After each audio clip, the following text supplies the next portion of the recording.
All right, ladies and gentlemen, this is Henry Confidential here, and this is 10 with Friends. So this is going to be the very first episode in case you guys caught the first two episodes. Those were more work in progress, trying to get a little old school vibe. But now we're going to try and innovate things.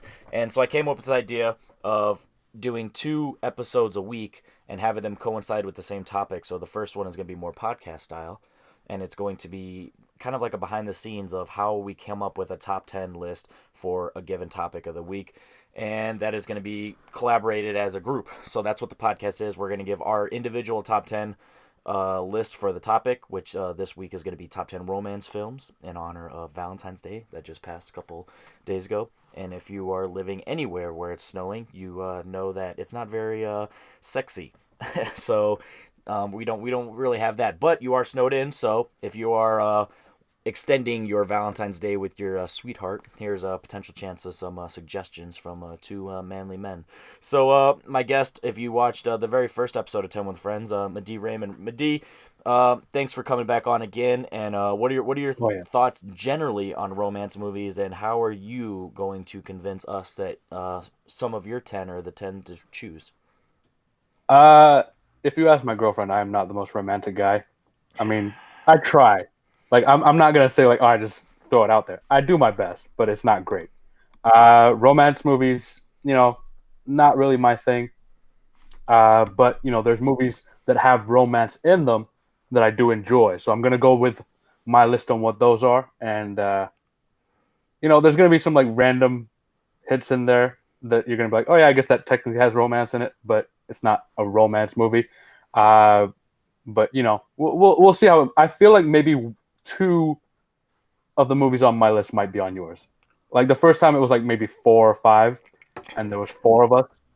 And this time I think I narrowed it down to like two movies that There you might go. be on your list. And as I am probably going to say every week, that's what makes this show fun. It's different opinions, different mindsets on movies, especially two manly men like us who may or may not be that romantic, but we're going to try and talk about romance movies anyway. So Sorry, man. what the show is literally just going to go one at a time. 10, 9, 8, 7, 6, 5, 4, 3, 2, 1. Give our individual list, kind of talk about the movies. I'm going to treat it so it's not a debate show, but you're gonna have that debate mindset, because you're trying to pitch why our individual movies belong on the overall top 10 list. So we will do our list individually, talk about them. We're not explaining the movies. We're talking about why they're on the list. So that's why I say do a debate style, because you're not trying to describe the movie. You're kind of describe why it's the right choice. And then at the end, we'll fight for the list and go from there. So you'll have to tune Let's do in it. Thursday. If you're watching this live, or if you're watching this on the repeat, these happen on Tuesdays, and then the edited version will be on Thursday, and that'll have clips and trailers and stuff like that, graphics on screen. So this will be more podcast style. I don't know how long. The goal isn't for it to be long, but hopefully not 3 hours like the very first episode. And then the Thursday episode will be more along the 10-20 minute range. So with that being said, I'm gonna start off with my number 10, and my number 10. This is a movie that it's a love triangle, and it's also a love circle, and there's different elements of romance to it. But the reason that this movie is great is not because simply because it's a romance movie, because it's got different genres blended in. And this is a movie from one of my favorite directors of all time, Billy Wilder. That is Some Like It Hot. Okay. Yeah, yeah. So there's the reason that I think this is a good romance movie is because you have Jack Lemmon initially going for Sugar Cane, Marilyn Monroe, and then Tony Curtis's character slowly becomes not only her type, but he's also swindling to do it. He's trying to impersonate a rich man with a yacht, because Tony Curtis as a female is getting to know her, and it's kind of that trope that you get where you befriend somebody, or you get to know them however, and then you truly know what their interests are, and then you use that against them to get into their heart. And this kind of what happens here. So Tony Curtis, he realizes that she's trying to be a gold digger, and she's looking for a rich man on a yacht, and he's like, I can be all that. So as a female, they become friends, and then she dresses up, or he dresses up as a man, and he pretends to be this super rich guy, working for I think Exxon, or no, Shell, maybe, I think that's what it is. So oil, and it's the reason I love it is because it's got like the crime element at the very beginning of people getting shot, so it's rewatchable in that regard. If you're not into the romance stuff, it's hilarious. The chemistry between Jack Lemmon and Tony Curtis is great. Jack Lemmon and Marilyn Monroe, Tony Curtis, Marilyn Monroe, and then you have the twist part with Jack Lemmon starts to become she's getting being infatuated by this older man who's trying to do the exact opposite. He's an old man, or he's doing pretty much what Marilyn Monroe's looking for. He is the old man, but he's trying to get with Jack Lemmon's character. So it's just so much fun, and it just makes you think of what are your goals and your purposes when you're trying to find love and the people you're finding with. Can you trust the people? But at the end of the day, if you find out somebody's doing some dirty stuff to you, do you genuinely like them? It makes you think, and like I said, it's so much fun. It's got the mob element to it, so there's just some fun parts there. So that's my number 10. I'm assuming it's not on your list. Quick couple sentences of your thoughts on something like that. I haven't even seen it. There you go. I saw the poster and I was like, oh yeah, I'll get to it eventually. Marilyn Monroe is obviously great, and I was like, I've had it on my list for like 5 years, and I just never got around to it. But there's a lot more in this movie than I thought there was. I didn't even know the mob was involved. But damn, all right, well, I guess I gotta push it up on my watch list now. But exactly, so that's what is going to potentially make this list fun. It's a romance movie, but there's more elements. So what is your number 10? I went with Stardust, the Matthew Vaughn kind of fantasy romance movie. I love this movie. It's kind of like one of those underrated and underwatched movies. Daredevil, Charlie Cox is the starring guy, and Robert De Niro is probably the best he's been in a non-Oscar performance, playing I guess I'm going to call it Sky Pirate. Like, it's such a weird, fantastical movie, but it's so good. It really shows why they chose him for doing the X-Men movies and then also Kingsman later on. Yeah. It's really like laying the groundwork of how strong of a director Matthew Vaughn is, and all around performances as well. Like Michelle Pfeiffer is incredible as the villain. Charlie Cox is great as the lead. Rob De Niro is fantastic. Sienna Miller and Claire Danes are both in it, and I think it was the first time I saw Sienna Miller in anything, and I was like, yeah, she's great. But it's just a really fun, fantastical movie. Not enough people have seen it, and honestly, if I can't sell you on the fact that Michelle Pfeiffer is a witch and Robert De Niro is a kind of out there sky pirate who dresses not in drag but kind of close to it, I don't know what else is going to sell you on this. It's a great movie, and the romance elements between Charlie Cox and Sienna Miller and Claire Danes both. It's really powerful, and it's a really great movie overall. Yeah, it's one I haven't had a chance to check out yet. I don't know if it's similar to what you said about some like how it's been on the list because of the Matthew Vaughn, and then just also the sci-fi. You know what I mean? It's just out there, Yeah. and it's something that like when back in the day when I used to be studying for trivia, it's one of those that it's like it's definitely not like at the core of movies talked about, but it's always like there for different genres and stuff. So it's always been one I've wanted to check, and I just haven't gotten to it. It's kind of one of those ones that just like fits into like maybe 6 or 7 different categories of what genre it could be. Like, obviously, there's a huge fantasy element, there's a huge romance element, there's an action adventure element to it. But like, it's such a wide range, and you'll see that a lot on my list, I guess, now that I look at it. But it's kind of one of those movies that just like really flew under the radar when it first came out, like 2007, I want to say. 7, yep. And like since then, I've seen it like maybe 5, 6 times, and it's like every time it's just fun to watch, man. I can't recommend it highly enough.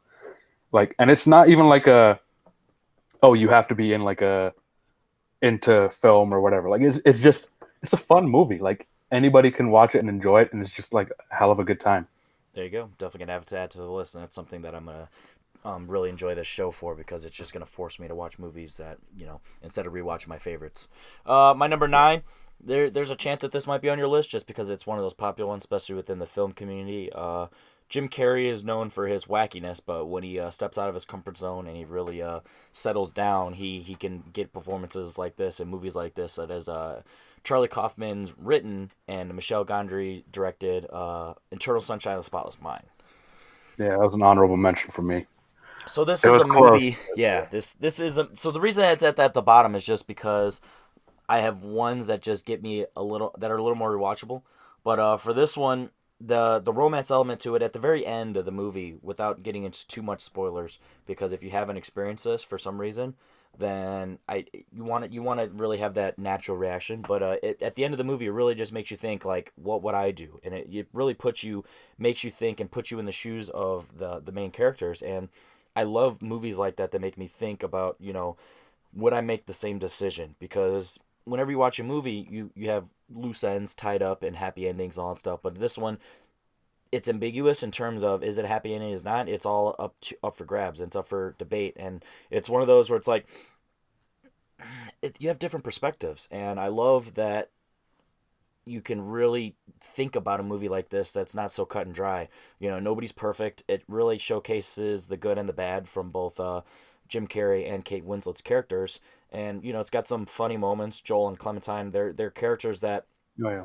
are quirky, and they're very distinctive in their personalities. Like, when you think of Jim Carrey, you think of Jim Carrey, but there's nothing really about this movie that screams Jim Carrey. It's Joel and Yeah. Clementine. You don't see Rose from Titanic. You see Clementine with the different hair colors. It just really showcases her personality, and as over the top and as over dramatic as it can be, that's kind of the point. And then you have side characters: Mark Ruffalo, Kirsten Dunst, and Elijah Wood.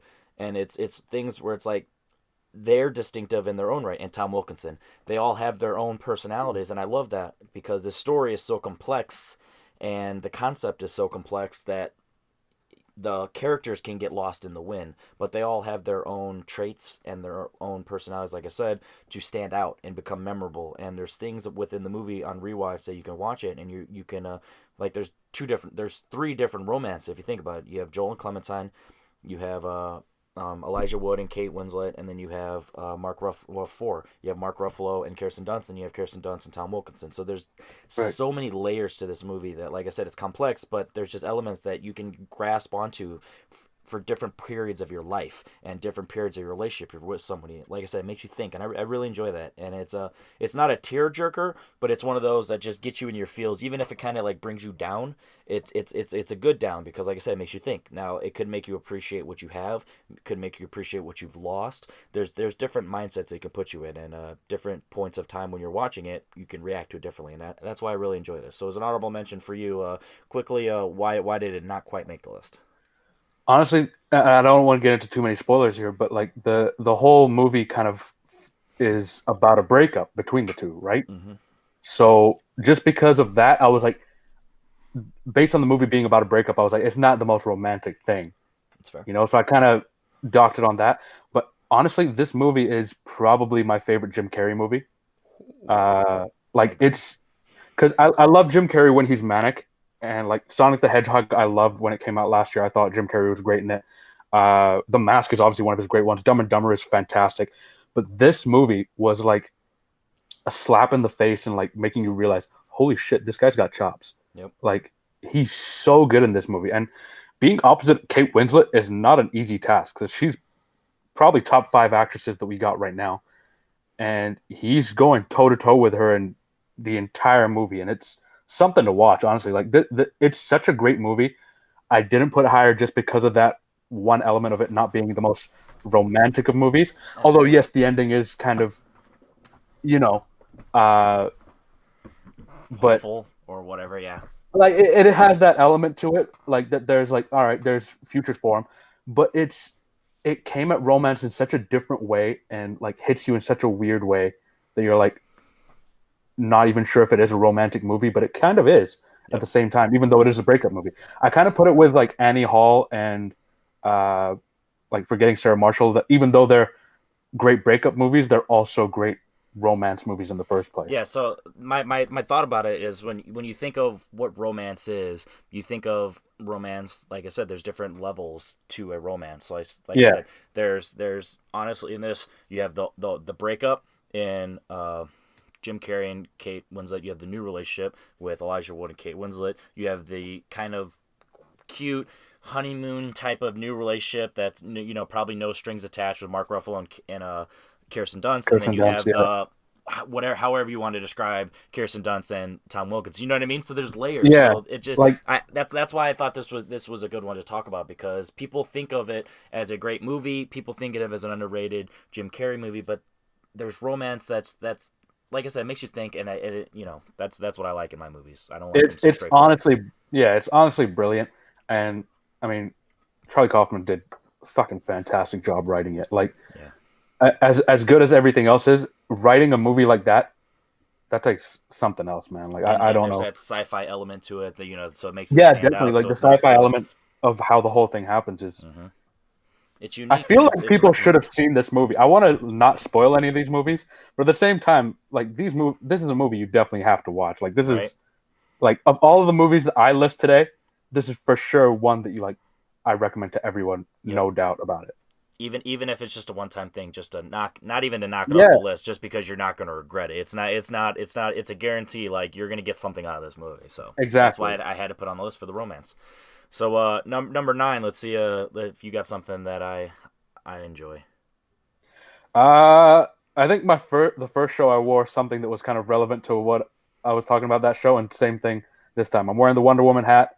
I'm going Wonder Woman from 2017. I'm really bad with Wow. release dates. Never mind. No, Here's the thing. that's right. Wow. Wonder Woman. Interesting. Yeah, Wonder Woman. I mean, it does have that romance aspect between Gal Gadot's character of Wonder Woman and Steve Trevor, played by Chris Pine. And the reason that their romance was one of the grounding aspects of that movie. Like, yeah, it was set during World War One, but it still was a superhero movie. She's running through the no man's land, and she's blocking off bullets. But at the same time, the heart of the movie came from the two of them and Yeah. their relationship together. Patty Jenkins did a brilliant job with this. It's probably uh, my top five comic book movies of all time, and the No Man's Land scene in itself is probably top five comic book scenes that I can think of off the top of my head. Uh, It's high praise. it yeah, I really honestly when this movie came out, honestly it was about time that it came out. But it was one of those things that I took my mom and my sister to go see it. We all loved it. It was a great time. I bought the Blu-ray. I have the digital, whatever. Uh, we won't have to talk about the sequel, but that's fine. But like, I really enjoyed the movie. Like, it was one of those things that like I still remember like going in, seeing Wonder Woman on screen was just like a thing for me, and I was like, this is like fantastic. I mean, Henry, you know me. I'm a comic book guy. Like, Yep. I live and die for this shit. Like, it was just really nice to see like a character I grew up watching finally get her due on screen, and not just like, yeah, she came in Batman versus Superman, but this was like a whole movie just about her, and I loved it from start to finish. Like, the ending is a bit, tricky with what they do with Ares, but like it doesn't take away from the fact that it did so well, and it's such a great movie. And the romance aspect of this was really strong, so much so that like every time I bring up Chris Pine is dead in Wonder Woman, my sister just starts crying on the spot. And I don't do that all the time because I don't obviously like my sister crying, but sometimes she's a teenager, she gets on my nerves. And like I'll be like, oh, Chris Pine's dead in Wonder Woman. Iron Man died. Ha ha. Like, you know, It's rough. I josh with my sister, but that's but it's one of those movies that I always remember the first time I saw it. I can still watch it any day of the week and still enjoy it and find new things to enjoy. And the overall heart of the story of the relationship between the two of them, it's fantastic. And both of them have such great chemistry on and off screen. It's great. Yeah. So what I will say is, if we're just looking at the romantic element and part of this movie, I give it a pass. I'm not a big Wonder Woman guy just because the opening scene, the opening act is pretty good. Okay. I don't like the thought process of Minascara, of how like only one time someone breaks in and accidentally discovers it. I've asked people multiple times, like, maybe I'm missing something, but it's like it's literally just an open force field. So it's like at some point someone's got to just come in there. It's not like the generators were down, so it No, went. it was It like was just a I mean random occurrence. it is kind of in the middle of nowhere, and like how often are you like sailing out Maybe, to sea in but the during a right? war, like you would think, like I don't know. It's not that big of a deal, but that's a little like I feel like they could have did a little better. That's not the point though. And then, like you said, the third act is borderline trash, but the second act is fantastic. Like the second act alone, but the Oh yeah. reason it's so fantastic because that's the heart, that's the meat and potatoes of Diana and Steve Trevor, and the chemistry between them is fantastic. You have that whole fish out of water stuff of like, what is sex? How are we supposed to dress up? Blah blah blah. But you turn that awkward quirkiness and that generic rom com joke, and it works because the chemistry between the two is fantastic. And Wonder Woman 84 is a dog shit of a movie, but Yeah. the chemistry and not exactly how they were able to make it work, but when they were together, Diana and Steve, it still worked because the chemistry is That good. was So the thing yeah, with the second movie with 84. Their chemistry was still the saving grace of the movie. Like Yeah. it was the without one it, through line. it's a half-star movie. Without Not even a without it, little I bit. wouldn't have enjoyed the movie for sure. But their relationship throughout the entire movie was the win for me. Like, yeah, there was parts that I enjoyed here and there. Like I thought the opening of Wonder Woman 84 with the whole like Themyscira Olympics thing.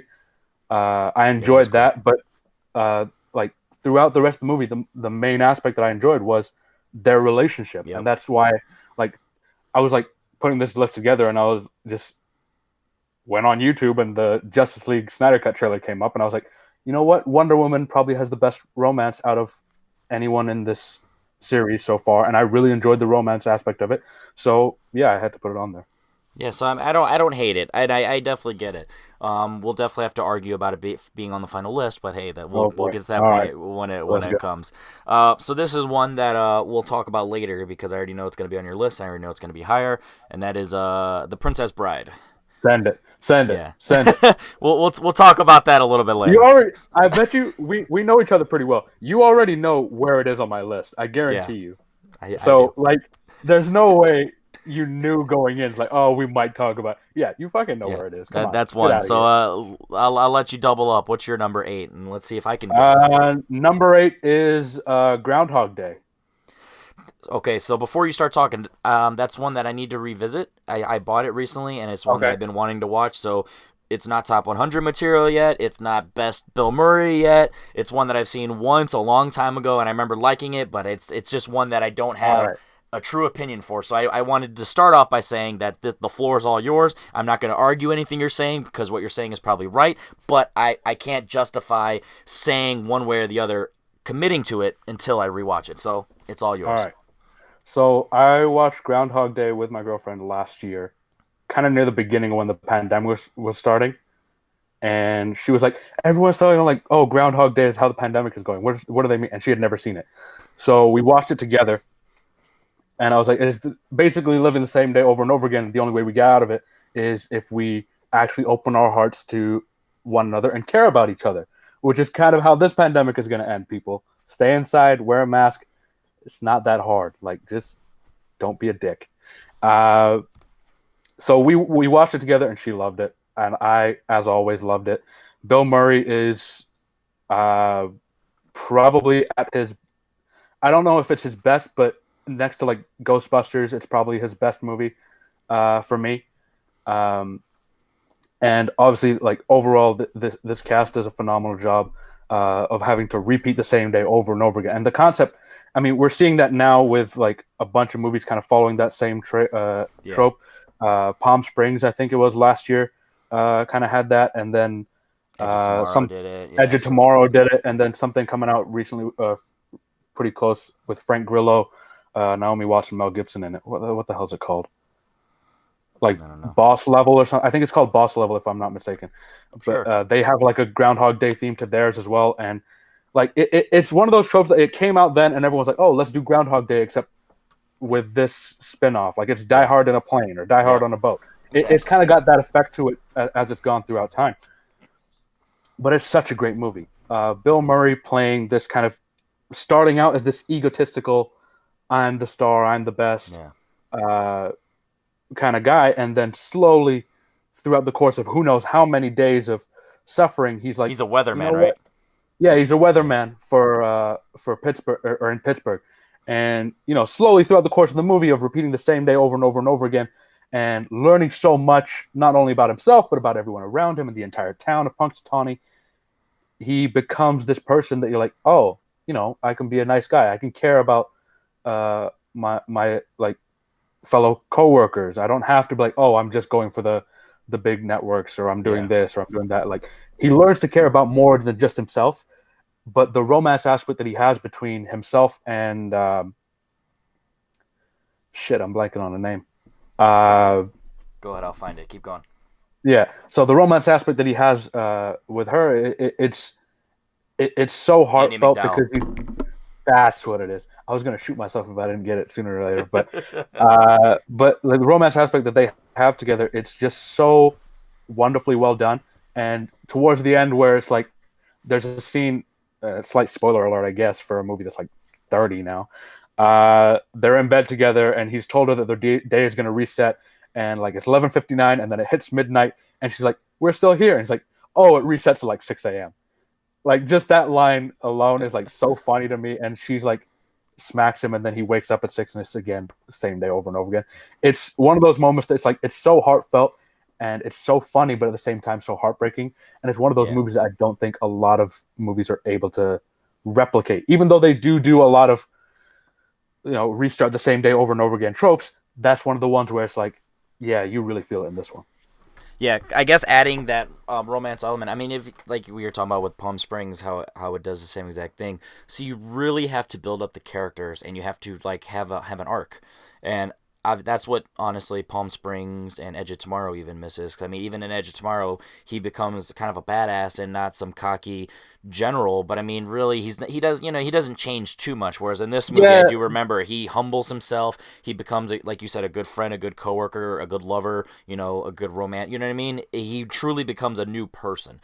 But it's not because, and it seems genuine because after thousands of days potentially, you have a chance to change. And as that's someone going through 2 years worth of becoming a new person, I can agree that 1,000 days is plenty of time to truly reinvent yourself. So it's oh one yeah, of those. If you have that romantic element, sometimes all it takes is a woman to change you, or a man, or a lover, or whatever. Sometimes it takes a good friend. Sometimes it takes a new job. Sometimes all you need is just that true sign and that true kick in the butt to become a new person. So I don't know exactly how. I don't remember exactly how great the romance is, but I'm taking your word for it. The romance probably had something to do with him becoming a better guy.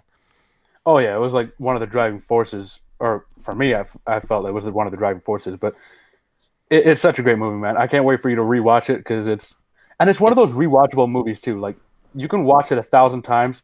You're gonna pull it out from like right there, aren't you? Yeah, it's right on the list of like grab it, but I don't feel like going too far. But it's right there.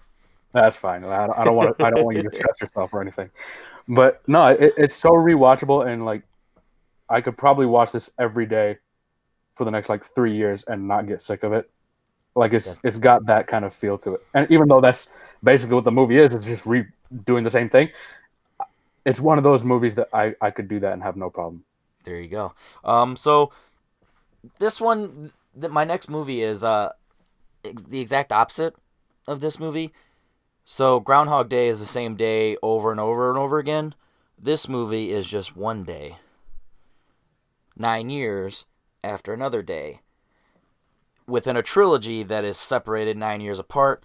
And Oh this my is the god. middle movie, and this is Before Sunset, Richard Linklater's. Okay. This is a trilogy of movies that sometimes that you'll kind of see a trend with some of these movies that it doesn't take much for me to fall in love. Sometimes you just got to find that person. You have to really open up yourself, become vulnerable, or just give it a chance. And this trilogy showcases that. So I love the trilogy as a whole, and Sunset's probably my favorite of the three because it this is where the romance is the best because in the first one it's just two people meeting each other and they had a little sparks fly here and there, but in this one, spoiler alerts for the Sunset trilogy because there's no way to describe this movie without spoiling the Without first one. So yeah, you no, just that's have to fine. you Go just have for to it. go with that ahead of time for people. So if you haven't seen this, at the end of Before Sunrise, they decide we don't want to be sappy. We just want to be natural. Well, initially they were like, we'll call it quits. This was just a one day. This is all we got.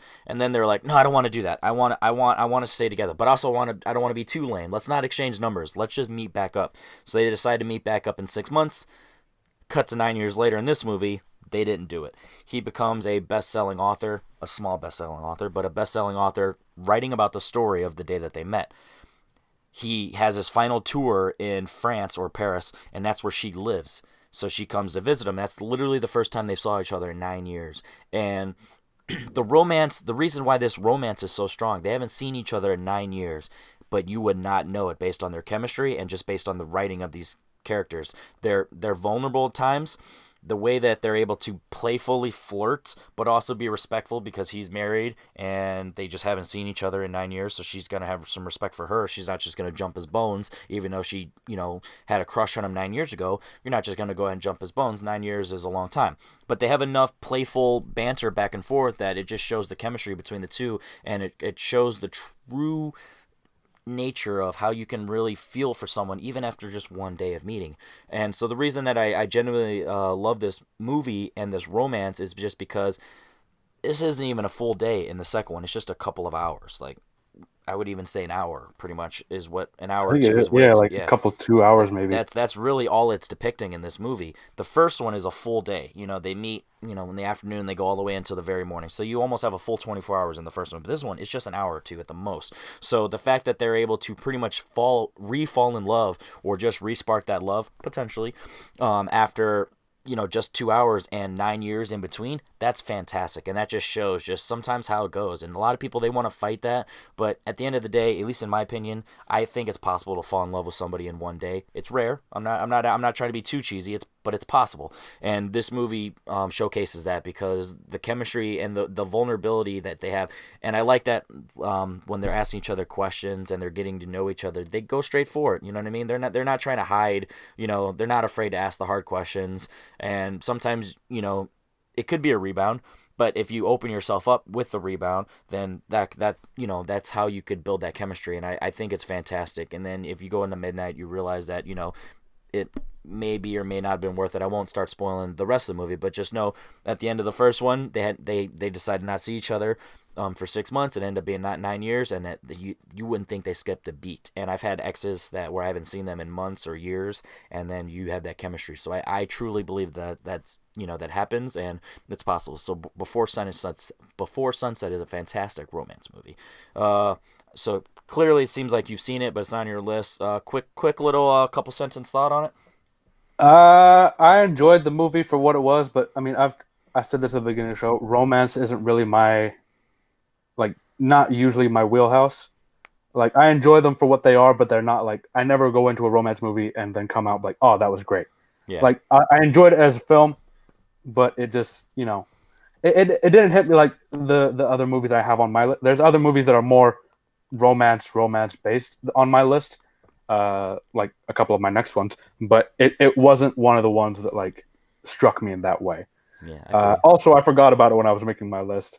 Like, I was going through, I was like, whoa, what else could be on there? And then it just never even crossed my mind. Richard Linklater and Ethan Hawke, I guess, are both kind of guys that I just tend to forget about quite often, like more than I should. I know it sounds awful, but like it's just one of those things that I'm just like I constantly forget about. All right. Well, I'll give you a chance to talk about your next one, and obviously you remembered it because it's on your list. So what do you got? My next one is Her. The Fantastic choice. Okay. I was worried you're gonna like, all right, fuck it. But no, Her was one of those movies. I kind of went into. I was like, all right, I like Joaquin Phoenix.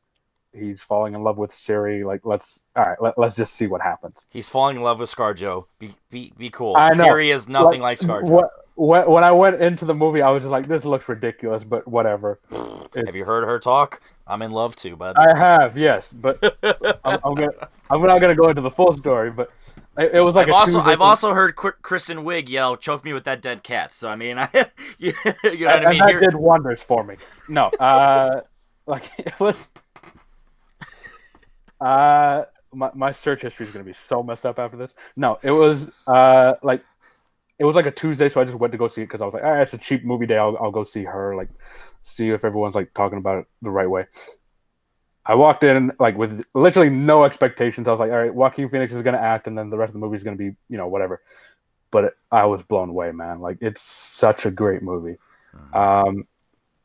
Just having the concept of having a relationship with an AI in your phone is already such a weird concept, but it comes into it in such a human way, which is, kind of strange to say when you're having a relationship with your phone. And the conversations that he has about that, like where he's telling his friends, like, oh yeah, I'm in a relationship. It's with, my AI. And she's like, I'm so happy. I've heard this and this and this. And it's such a like dynamic take on what the romance genre can be.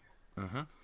And like there's so much it is that kind of like sci-fi futuristic aspect to it, but it's not in your face. Like it's a very low key sci-fi movie that really focuses on the romance aspect. And I loved it. Like I don't have a negative thing to say about it. Obviously, Spike Jonze did a fantastic job with it. Joaquin Phoenix is obviously he's always great, and I'm trying to figure out where I would rank this performance, but I'd probably put it like maybe 3 or 4. Yeah. Like off the top of my head of like the movies I'm thinking about right now, like it's definitely in its top performances. Um, Scarlett Johansson is always kind of, she was in the like teen love movies at the beginning, and then she did a couple dramatic movies, and then all the Avengers stuff, obviously. But this was probably the first time, other than Lost in Translation, that I was like, "Damn, she really has great acting chops." Like, And it's just and her this voice. is and this is just her voice. Like, it's just her voice, and she's doing so well. And I remember like distinctly, I was like, I don't even know if she's eligible for an Oscar for this because it is like a voice. I don't know how it works. Like, she's not nominated. Andy Serkis wasn't nominated for Planet of the Apes. Like, it's one of those things. I was like, if she's eligible, I hope she gets it because she's so good at just the voice. If she's not eligible, I mean, I understand, but there should be something. Like, it was one of those things. I was hoping something would happen with it, with her as well. But it's such a great movie. Yeah, it's one of those that similar to what we were talking about with Jim Carrey, where it's when you think of this movie, I think of Joaquin Phoenix as Theodore Twombly. I don't think of Joaquin Phoenix. I don't think of Commodus. I Yeah, don't think of Joker on Heinz. You know what I mean? I see Theodore Twombly, and he's not doing anything different. Immediate. It's Yeah, just it was just he turned into him. yeah. So it's heartbreaking because it's similar. Whenever you have a movie like this, you have like what is the crux of why you're able to even do a relationship with your phone, regardless of how accepted it is within the world that it's built. Why are you willing to? And the character, he has a breakup with Rooney Mara, and he's crushed, and it's awkward because he's not the popular guy anymore. Like, it was kind of a couples thing, you know what I mean? So he just lost his identity, and then he's trying to figure out who he is, like, online and stuff, and then this whole craze of AI personality and potential dating and all that stuff, it's a thing. So he's like, let's try it. And it's kind of like what the world nowadays is trying to become, just more accepting of just whatever, you know what I mean? Be who you want to be with who you want to be with, or what you want to be, you know what I mean? And this is an early day because it's 2013. Like, that's really early in the terms of acceptance, especially within the romance world. It was absolutely phenomenal. I still, like, looking at that movie, I'm still like shocked they had like that concept put in and how they pulled it off too. Because like I said, when I went into the movie, I thought it was just gonna be like some random bullshit movie that was like, all right, whatever, like throw it in, see if it gets any buzz or anything. And I was so wrong, and I'm like, so glad. If I'm just judging based on the romance, compared to my other 10, this should be on my list based on the other 10. I factored in my love of the movies plus the romance for this list. Like, I would have this above Some Like It Hot at the bare minimum if I'm just basing on the romance. Like, just based on the romance, choice. For sure. Fantastic choice. So you got no quarrels from me. Great perfect choice. That means just making the final list, and I love it. I might have to. All right, so my number 6. This is a movie that when I was talking about, it coincides with Before Sunset, about how you can fall in love with one day, and the title says it itself. I talked about it, on movies with numbers in the title. It happened one night, so I'm not going to go into too far details. But I love this romance because I'm just gonna summarize what I said before, and kind of that long text I sent to Kirk when I was yelling at him about why this movie is great. If you open yourself up to being vulnerable and to stepping outside your comfort zone, you can realize that you can come to love whoever. You know what I mean? You don't need a type. You know what I mean? You can be a princess who's gonna marry some sort of king or prince, and then next thing you know, you're marrying a reporter, or you're in love with a reporter. You could be a reporter who would never even try and be with some uppity type person because you're your own man, or you can just meet whoever, get to know whoever, and fall in love with whoever. You know what I mean? And that's what I love about this. And this, from 1934, like, that just show that all the tropes that you see of, stepping outside your comfort zone. Like, if this didn't invent it, this is like one of the early ones. And I love the romance, the chemistry between the two. My favorite scene, because I just rewatched this the other day to show my roommate, one of my favorite scenes is when they're in the like camp because they're traveling. So they're in like a little camp, and they're showering and stuff, and they're in their bunker, and the police are or like private detectives are looking for her because she's such a high profile person that they're trying to like spruce it up, and they're a married couple, and they start yelling, and they're riffing back and forth, they're improvising, and they're like building a whole narrative based on oh, you're the plumber's daughter. Once a plumber's daughter is always a plumber's daughter. You guys, too bad you're not looking for a plumber's daughter because you could take her and blah blah blah. And they just go off. And afterwards, this is even before the romance between them started. After that, the thrill and the exhilaration they had from doing that, you could just see it in their faces and in their expressions of just how much fun that was, and just opening yourself up and just being you, or being who you can be, opening up, getting outside your comfort zone, and just being with someone and just being vulnerable. And I love that. So like I said, I talked about this movie on top 10 movies with numbers in the title. So if you want even more details, you can go there. But I love this romance and I love this movie. So It Happened One Night is my number 6. So what's your number 6? My number 6 is definitely one you don't have on there. It's Love and Basketball.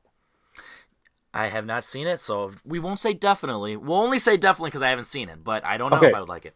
So for me, a little bit of backstory. I'm a basketball guy. Like, been playing for longer than I'd like to admit, and been watching for about that long as well. Like, basketball is my sport, like, for sure. Even though I'm not, the tallest guy, but whatever.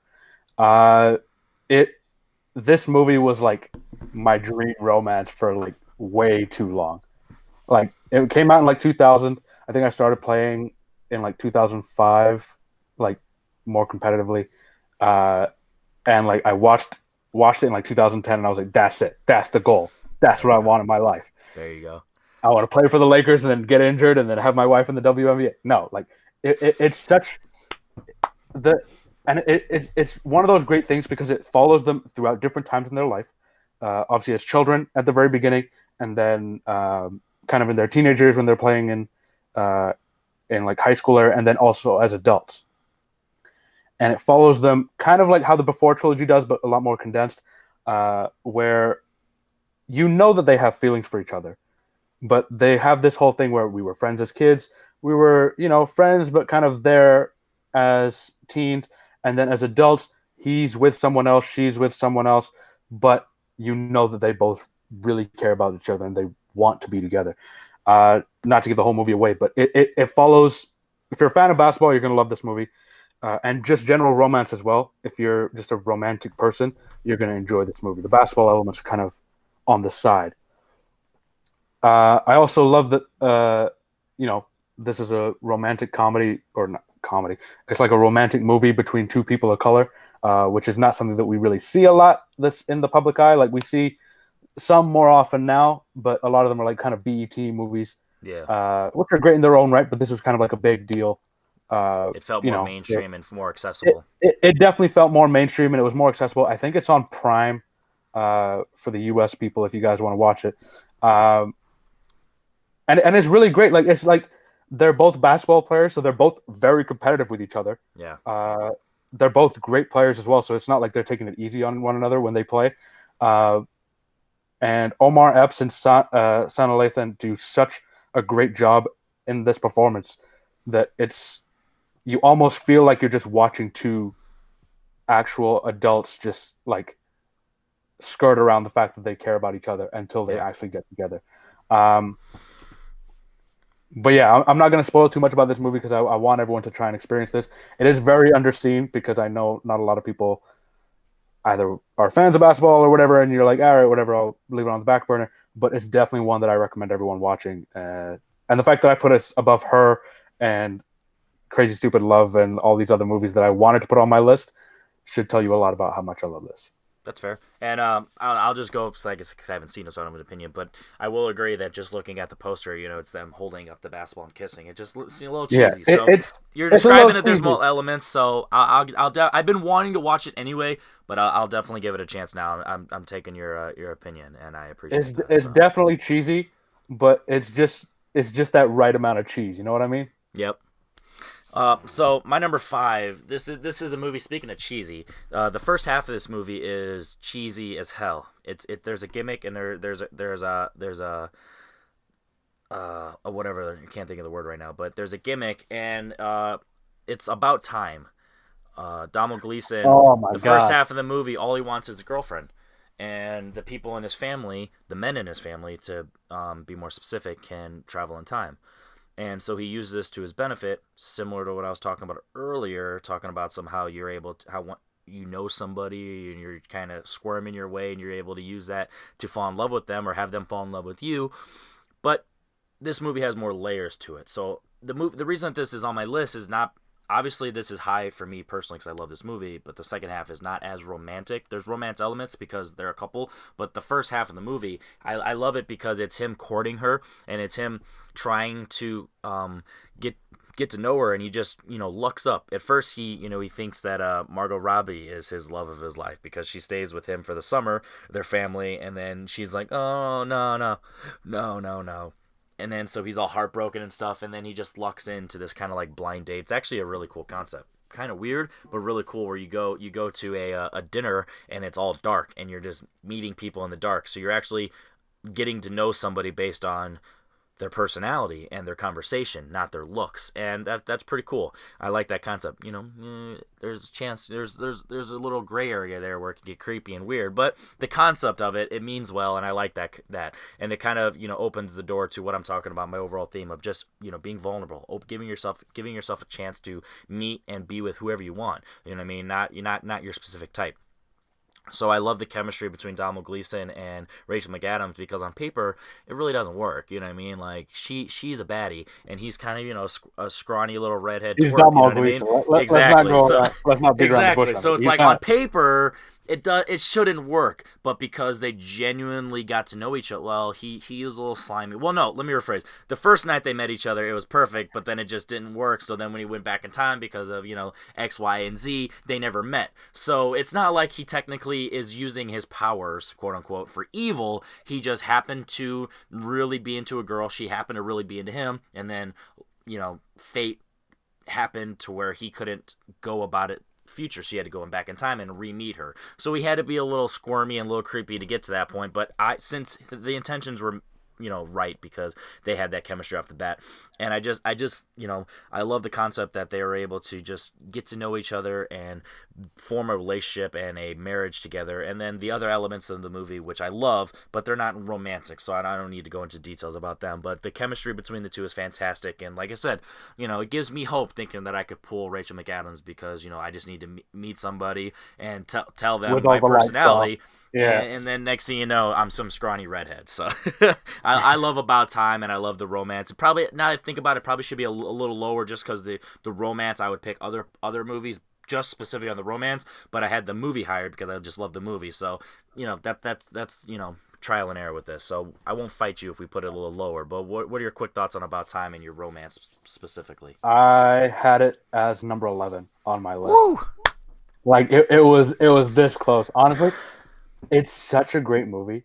Like, and it hits you like we talked about movies that, like, all right, they hit you in the feels. This one hits you hard, man. Like, there's a scene with him and his dad. Yep. And like as soon as it hit, I was like, holy shit, this is the crux of the movie. Yep. And like it tore my heart out and just like stepped on it repeatedly. Yeah, like, and that's why I didn't want to go into it, because that's not the romance element. So I don't want to talk too much in case I need to bring it up on a list. But yes, it's so good though. Like it's such a great movie, and this was probably I saw this and I was like, this guy's really good. Who is he? And then my mom's like, oh, he's Brendan Gleeson's son. And I was like, holy shit, that makes sense. They're like just both great character actors who were not bad for general hugs. Yeah, exactly. and honestly, I don't think he's a great actor. Like, he's great in Ex Machina. He's great in what he has in the Star Wars movies.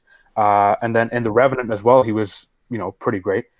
But this was the movie that was like, this is him, man. Like, this is him just going for it. And I loved every second of it. But you're right, that romance aspect was kind of like, it almost took a back seat partway through. And for me, that was like the only reason I was like, all right, I'll put it a little bit lower, because it's not romance, but it's such a fantastic. You have no arguments with me. This is making the final list for sure. Like, I'm glad you put it. I was really hoping. I was like, hopefully someone else has this on their list because we can talk about it. And I was like really hoping. I was like, if no one brings it up, I'm just like, it's an honorable mention. I just want to put it out there. But like, There we go. I was gonna bring it up no matter what. But I'm really glad you put it on there, man. Like, it's There a you great go. movie. All right, so what's your number 5? Number 5, we slightly talked about it on the last show I was on. Just kind of like in reference, but not because it's one of the movies on the list. Shape of Water. The fish Uh, fucking movie, eh? the fish fucking movie. So before anyone goes around telling me that I have a bestiality fetish, this movie is not about that. It's about a romance between a woman who does not feel seen in her life to a creature who everyone wants to see and wants to experiment on. And I thought that dynamic between the two of them, and also not only with them, but also the other tones that they had in the movie with Octavia Spencer being the friend and her romance with her husband kind of being on the back end. Richard Jenkins being a gay man and trying to uh, fall in love with the guy at the pie store, but then all of a sudden, that It's not as socially acceptable still at the point.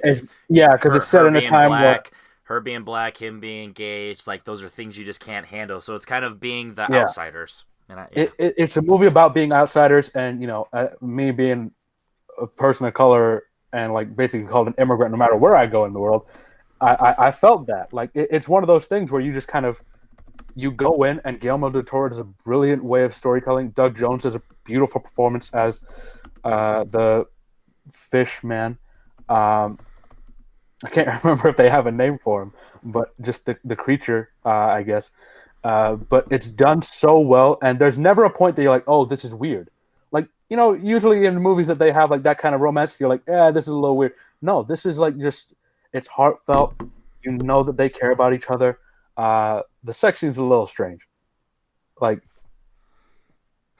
uh, like that was a little bit.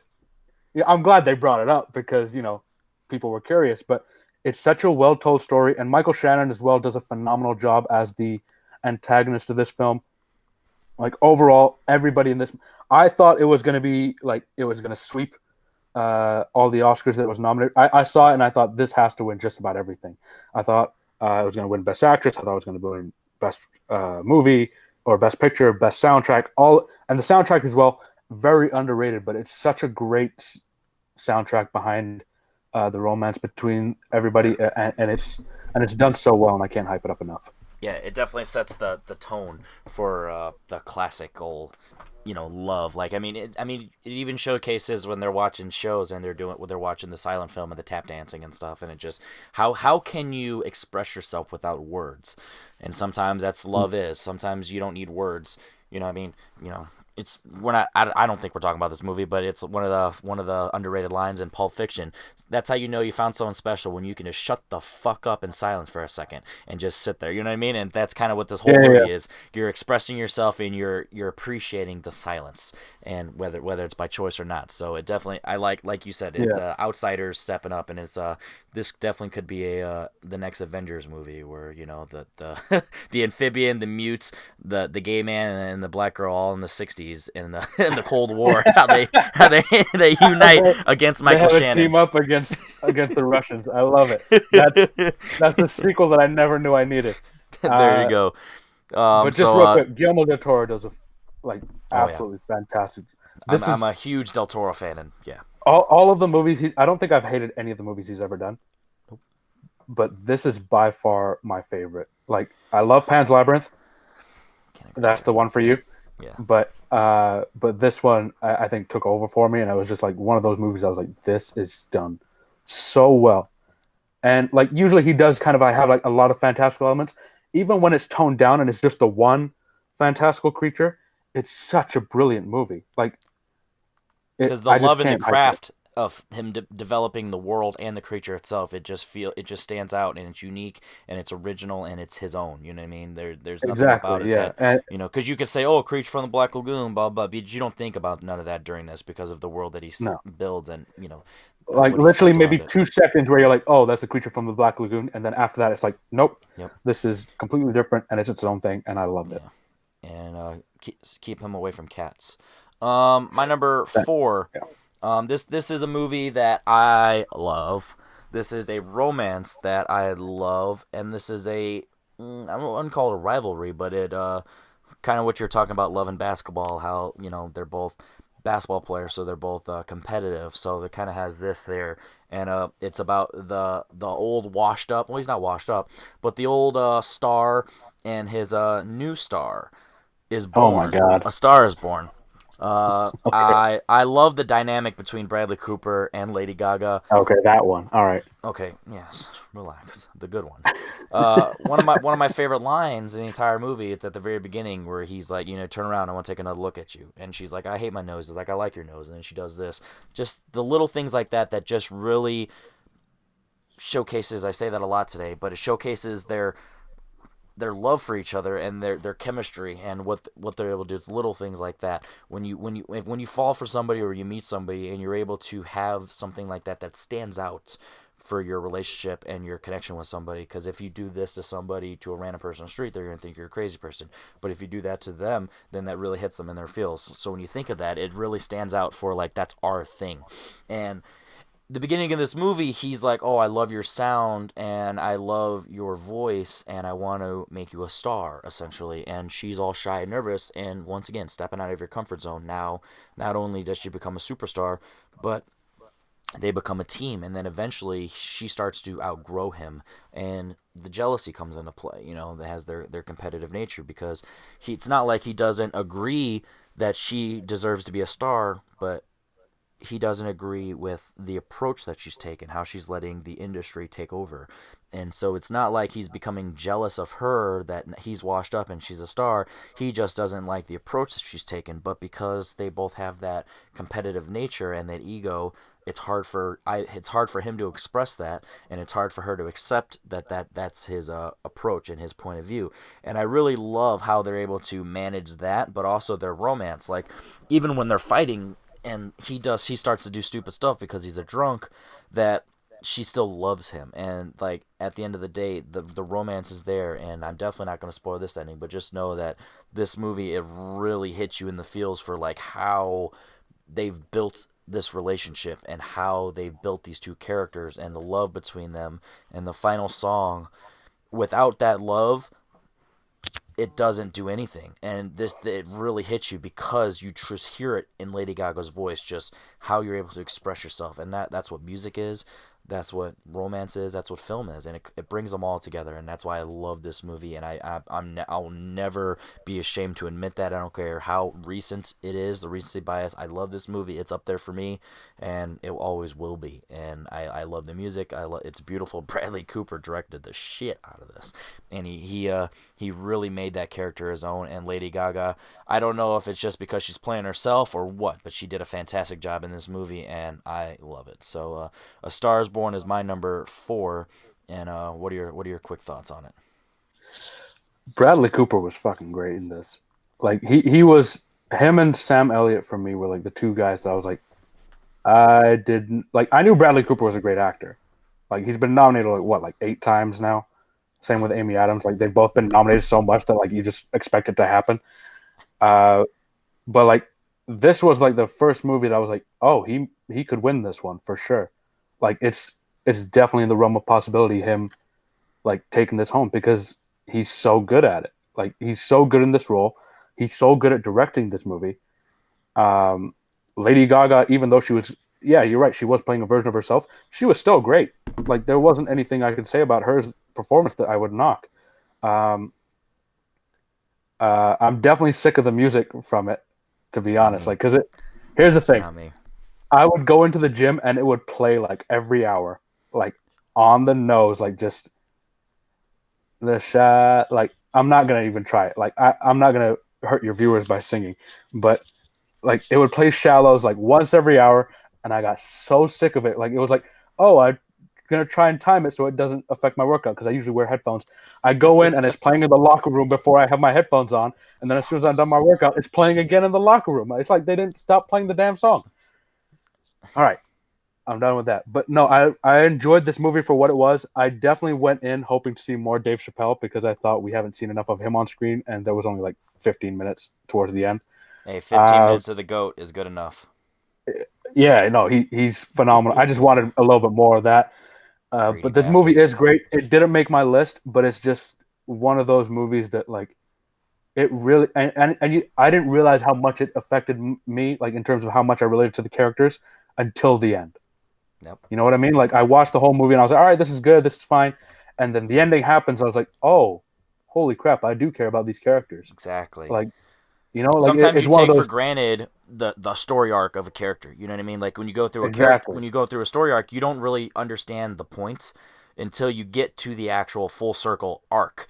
And then at that point, you're like, oh, everything that's been building up, it sets the sprinkles. You know what I mean? The stardust. I'm just joking, but it set the dust of the trail of where we're going. So then on repeat viewings, if you truly are invested, similar to what we were talking about time, and at the very beginning, it looked just like some generic rom com. Some geek wants to find a girlfriend, and then it becomes what it is. You know what I mean? So that's why this movie truly gets me, because I love all the elements leading up to it, and then at the very end, it hits you like a freight train. I think that's what you said a few times in the first episode. Hits you like that freight train, and then it really gets you Yeah. where it's like, wow, I appreciate everything that it did up to this point, and I can't wait to watch it again with these eyes. And then because I'm not sick of the music, that I can watch it all the time. So that's why I love this movie, and I'm glad that you definitely like it. So what is I your number liked it. four? Yeah. What's your number I four? won't go any further. My number four is kind of a wild card again, going away from the straight up romance. I went with Crouching Tiger, Hidden Dragon. I haven't seen it, so this is all you. Oh man, you got to It's watch on it. the list. I promise. It's on the list. Like I Okay, know there's a so list, but there's literally movies right here that are on my floor that are literally on the list. oh my god. Okay, so Crouching Tiger, Hidden Dragon. I watched this movie like expecting like like Enter the Dragon or like Police Story, like a kung fu movie, basically, Yeah. with a little bit of like a fantastical element to it because I've seen, how Chow Yun Fat was like floating Yeah. between the bamboo trees and things like that, and it was so much more than that. Like it was a love story, uh, a story about revenge, a story about um, justice, about what is right and what is wrong. But at the heart of it, it is Chow Yun Fat and oh god, Michelle Yeoh's Michelle character. Yeoh. Yeah. I do know Uh, that part. yeah, I was about to say Ming Na Wen, but that's you know not she's not in this movie. But the two of them do so well opposite each other, and I mean, so a bit about me for those of you guys who don't know. I've been living in China for the last few years, and like I'm learning the language slowly. It's a difficult thing, and like my teacher's like, "Oh, you should watch this movie. It has really good Chinese dialogue in it, or Mandarin dialogue, so it might help you guys." And it's a great movie at the same time. And I was like, "All right, yeah, sure, why not? I'll watch the great movie Crouching Tiger, Hidden Dragon. If my teachers are suggesting it, I'll do that." And I watched it, and I had like a whole like I've watched it before, and like watching it again with a better understanding of how the Chinese grammar and all that stuff, of so many different layers to it of uh, of how the movie is shown, and it doesn't always come out in the subtitles. Uh, Obviously, the action in this is phenomenal, but the romance story that they have in it is it's so well done and so phenomenal. I can't hype this up enough. Even if you're not, we said this with on the last show when we were talking about movies with subtitles with Seven Samurai. Same thing, guys. Watch this movie. Just watch it with subtitles or learn Mandarin. Those are your two options. Like you have to watch this movie either way. You either learn Mandarin or you watch like read with subtitles. Like you have to watch this movie, and it's so well done, and it's so heartbreaking, and it's so good. Yeah, just So the reason that I haven't watched it is just because I know deep down that I want to appreciate it, and I just want to give it my all, and I just I haven't had a time where I'm like, I'm fully committed to this. Like, because usually when I watch foreign films now, they're just rewatches, and I just want to continue my appreciation for them and grow them. So I'm always afraid to okay. start a new one. Like I started The Secret of Their Eyes. a couple weeks ago, and I still haven't finished it because I'm Oh, okay. still Yeah, yeah. watching it and watching it, but I want to give it my all. I'm not trying to be like, oh yeah, I watched a foreign film, cool, let me add it to the list, and write a little review, and I want to fully give it appreciation because I there are so many foreign films that I love, and I'm Yeah. not against it, but I want to give it the full respect that they deserve. So I just haven't quite been in the mindset to have the action, have the subtitles, have the I want to have it on my surround sound, and I want to fully invest in the world because I already know Ang Lee's gonna bring it. I already know the action's gonna be there. I've seen clips. I know it's beautiful. I want to give it my all, and I just know that there's a chance it could shoot up. That and Hero are just right there. I want to be The, in the right mindset. I I want to was love gonna them. say this and Hero are probably two of the most beautiful looking movies I've ever seen. Exactly. And it's not just because of their foreign film, like just overall, they're Yeah. both beautifully well shot, like Exactly. really well shot. And you're right, Ang Lee does his best work on this. Like Ang Lee's been kind of hit or miss for me recently, but this movie, it's been what 20 years since it came out, Mm-hmm. and it still holds up just as it did the day it came out. Exactly. Like And it's like I said, it's on the list, and I can't wait to finally pull the trigger. honestly, I don't care what it takes, man. You gotta like just get in that zone, like shut the lights off around you, like have the surround sound going, watch this. Honestly, you gotta watch it like tonight or tomorrow, man. Like this is one of those things. Like All right. Um. it's one of those movies that if you're a film fan, you have to have watched this movie just because of how great it is as a technical standpoint, but also from a story standpoint and from an action standpoint and from a romance standpoint. It it hits so many different points for me that I'm just like, this has to be probably one of the greatest movies of all time. Damn. All right. It's on the list. Or it's by the end of the week. This will be it. So I promise. All right, perfect. That's all I need. All right. My number 3. This is a movie that I talked about last week. Me and Dan, we talked about it. Black directors. It's Moonlight. This is a movie that honestly I don't know. It's tough because I don't think the point of the movie is the fact that he's a gay man, or a man Yeah, trying to figure out sexuality. I don't think sexuality is at the crux of the story, but the romance from childhood to adulthood, I really hold that in high regards in terms of who you have. Like it's kind of what we were talking about with before trilogy, how you haven't seen each right. other in 9 years, but that love is still there. And these guys, even if it didn't start off, if the foundation wasn't love, there was a chemistry, there was a relationship, whether it was friendship, whatever, it was there.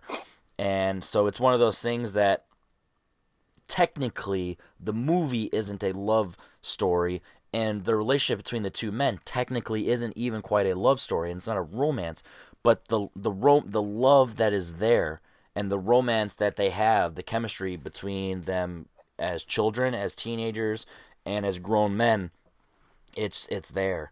And it's one of those things that I talked about this last week with Dan, where one of my favorite lines, because of just how raw it is he's like, "You're the only man that's ever touched me," and he just the way he was able to, like, this dude's a gangster. He's a drug dealer. He's got a grill. He's jacked. You know what I mean? Like, there's nothing about this guy that says these are words that are going to come out of his mouth. But because he opened himself up, he let his wall down. That's a theme with my list, is letting your wall down and being true to you. You're the only man that's ever touched me, because it's like, I don't know who I am, but I know that you have impacted my life, and that's why I hold this relationship or this romance, or however you want to word it, in high regard, because that truly hits you, because it's who you are at your core and deep down, and you're not being relegated to what society says you're supposed to feel. And the movie doesn't hold shy back from saying things and conveying thoughts of the outside community. You know what I mean? It has those opinions because in this world and in real world, people have these thoughts and these views on homosexual relationships and stuff like that. But at the end of the day, this guy is who he is. Even if it takes him 30 years to figure it out, he is who he is. And it is because this man or child or teenager, depending on where you think that it happened, put this, he had this impact on him, and that's why I love it. So could it technically be lower because of the romance? Yes, but at the end of the day, it's the core is there because the impact that these two men have had on each other is fantastic. So I love Moonlight just as a film, from an acting standpoint, from a directing standpoint, from a story standpoint, but even from a romance standpoint. I think that it's hard to judge the romance, but the chemistry and the story that these two, characters have, the bond is there. So it's number 3 for me. So what are your thoughts on Moonlight? Would you consider it as a romance film? And what are your thoughts on it being so high on my list? I originally didn't think of it as a romance film when I was like putting my list together. But I mean, yeah, you can definitely say it's a romance film for sure. Because I mean, when you look at the relationship that they have going throughout kind of similar to how the Before series goes, it does follow the 3 different time periods, and they do so well in those. Same with Love and Basketball too. Just to put that out there. But the act. Here's the thing. When I think of this movie, I didn't really think of the romance aspect, even though the romance aspect is phenomenal. I thought of the performances by Mahershala Ali in the first 2 segments, by Naomi Harris in all 3, which she was phenomenal in. Fun facts, real quick. I just watched it. She did that in like 2 days or something, exactly, right? because of Spectre. So which is fantastic. Like absolutely nuts that she was able to do all that in like 2 days time. She got in that character. She went from regular mother to full crackhead to rehab in 3 days. I wouldn't be able to do that in months.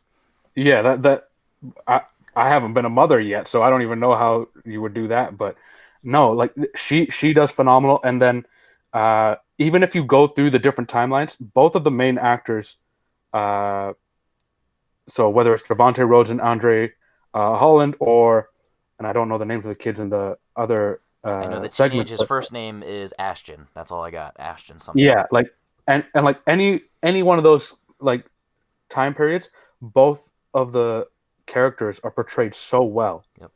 And to do that in a movie based on 3 different timelines that is kind of like it is about the relationship between the two, and to have it continue on in such a fluid way, it's done so beautifully well. Like there's not a negative thing I can say about this movie, other than I wish we had more of Mahershala Ali on screen, or that's literally I said that last week with Dan. Is that even a flaw? Like wanting more of a character? Like yeah, like, I don't know how to diss it. Like, oh, I wish Janelle Monáe, who was a singer before this, all of a sudden became like a great actress in this and then in Hidden Figures as well. Like I was like, where the hell did this come from? Mahershala Ali, the first of his 2 Oscars, and probably like 6 more by the time he's done. Like plenty. The absolute Barry Jenkins showcase in his directing. It's off. It just does everything that like you literally everything about this movie is done so like from a technical standpoint is done so well.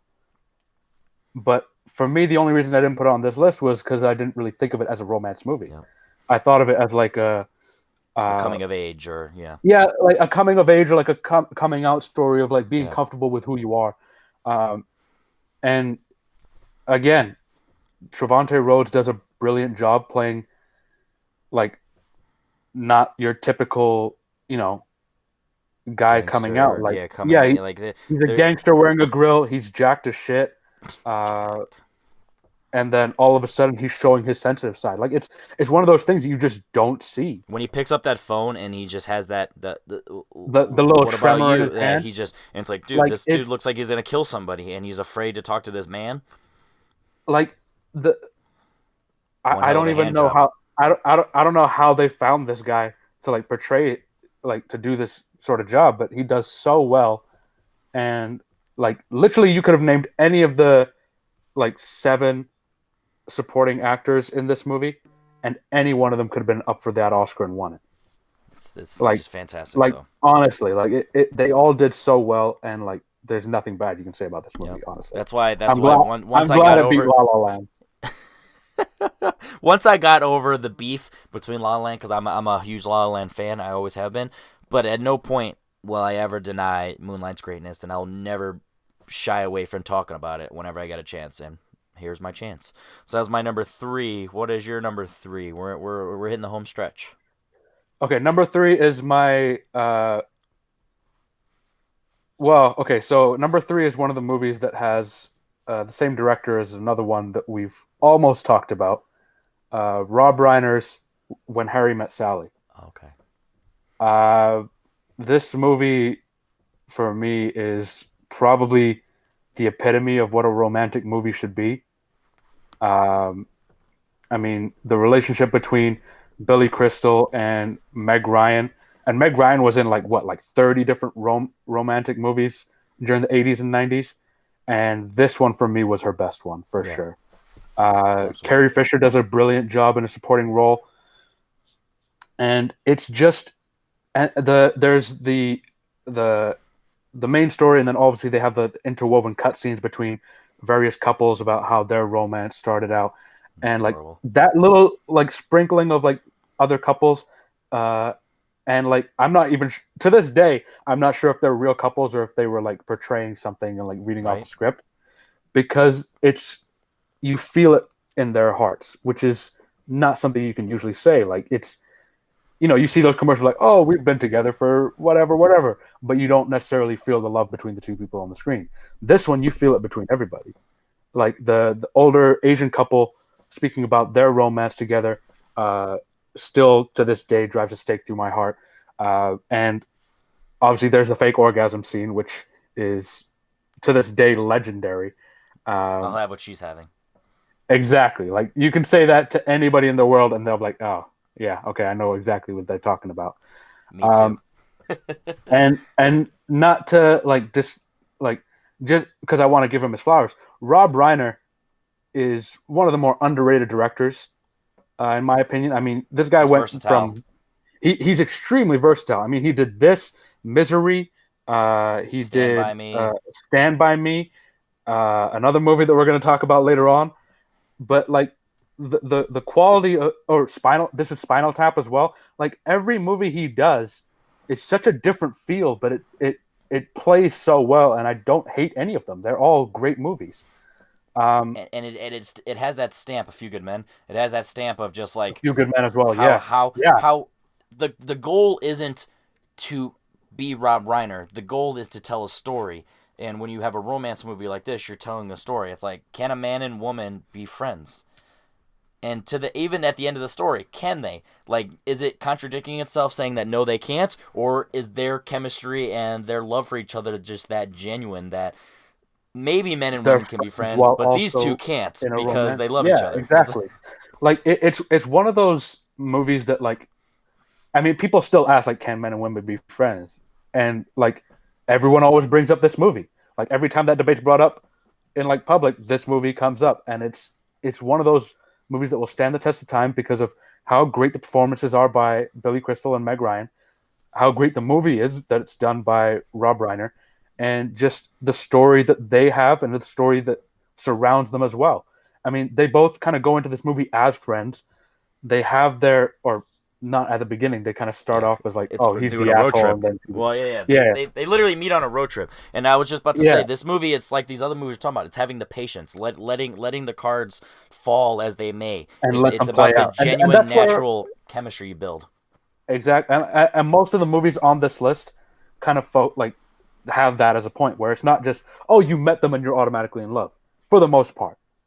A lot of the movies that we've talked about today are like, they meet, and it's gradual. They kind of learn about each other and they realize that they're in love with each other and that they need to be together. I love that we're talking about romance and that's what's going on in your life. Exactly. But that's just like how this movie plays, and it shows the slow progression of like, and I envy people who are seeing it for the first time who are like, maybe they will just stay friends or maybe they will do this, and then you gradually get through it, and by the end of it, like, I want them together. I don't even care. I need them to be together. Because double date scene, even after I was gonna say, even after they hook up, it's like it becomes awkward, and it's like, you have expectations, and the guy starts to fall in love, and the girl falls in love because that's the trope of what you expect. Is the girl's gonna get have feelings after sex, and that's why you're afraid to do it. Blah blah blah, and it kind of flips it, and it has different expectations and different roles and stuff, and I love that. Yeah, it doesn't follow any of the common tropes, while at the Or same time it it, goes it reinvents around. them. Yep. Yeah, it reinvents the tropes in a beautiful way, and I love it for that.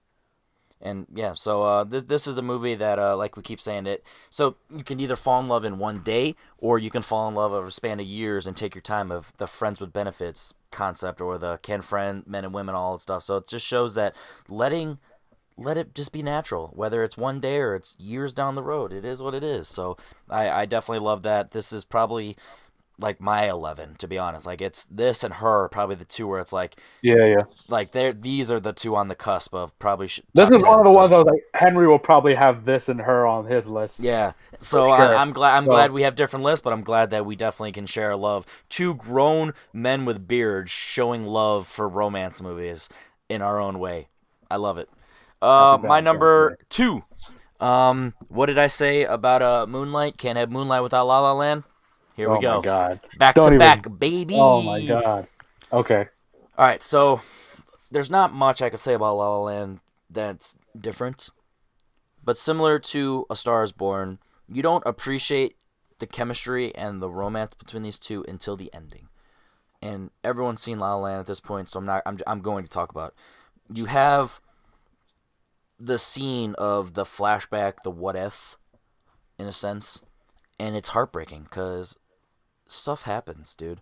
People go about their lives the natural course of things. So we're talking about how you can fall in love with one day, how you can fall in love with a span of years, like in When Harry Met Sally, or how you can genuinely be in love with each other, but it's just not right. Sometimes you have that ex where you look at and you're just like, man, I wish I was with them, but they're happy.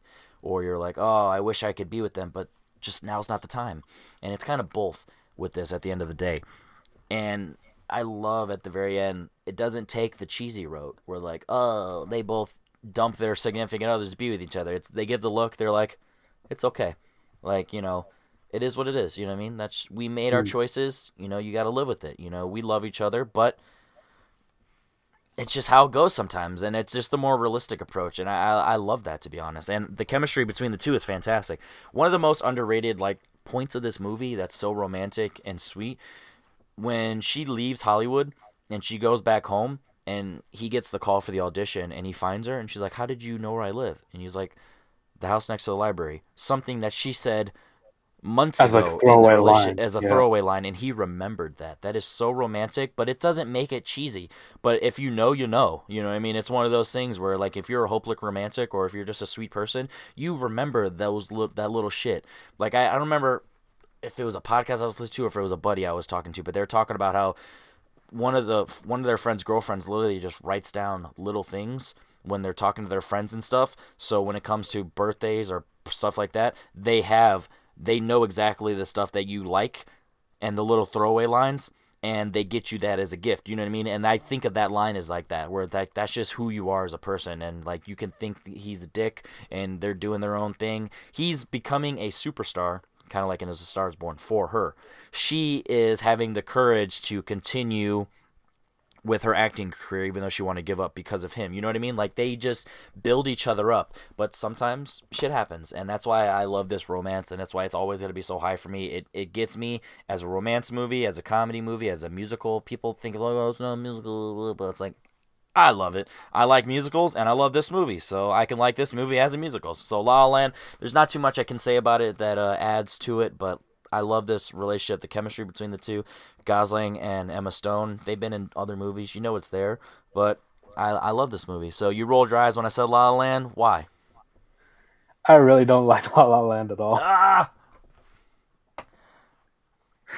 It annoyed the not shit enough out of me basketball, huh? watching this movie. No, not even that. Like, okay, yeah, a little bit of basketball, sure, whatever. No, okay, so I don't hate musicals. I actually quite enjoy them, but I just couldn't get into this movie, man. Like, it starts out with like they're on the highway and everyone's doing a dance number on the highway in like traffic, and I was like, if anyone did that around me, I would honk the shit out of them. Like, I would be so mad. Like, I get like having musical sequences splattered throughout. the movie like in times where it kind of makes sense, like, oh, they're at a club and they're having the musical sequence, or they're dancing in the street, or they're in the observatory or whatever. And I was like, all right, yeah, sure, whatever. But on a highway, and then all of a sudden everyone starts joining in. I was like, immediately, I was like, all right, forget it. And then the rest of the movie was kind of more realistic, and I was like, you know what, forget it. J.K. Simmons, I wanted more from in this movie. Same with Moonlight. like he was in it for like what 2 minutes. Like It I was was like, it was oh, it was just a nod to the audience, like, hey, you remember him and how his Oscar-winning performance of him and Whiplash from the same Whiplash director? from the same director. I was like, yeah, J.K. Simmons is gonna be in it. And then it's like 2 minutes, and it's like, yeah, get out of the club. And I was like, He's too okay, busy when's he coming prepping back? for J. Jonah Jameson a couple years later. Yeah, exactly. Okay. Also, Ryan Gosling explaining jazz to me was like the most white thing I've ever seen in my life. I think. I don't know. Look I at don't the want to harp trombone too player much. just took over. He just took over. They didn't speak the same language. Jazz is how they talk to each other, guy. I was like, this, like, I just couldn't get into it, man. Like, I've watched it like 3 times, and every single time I like try and get into it.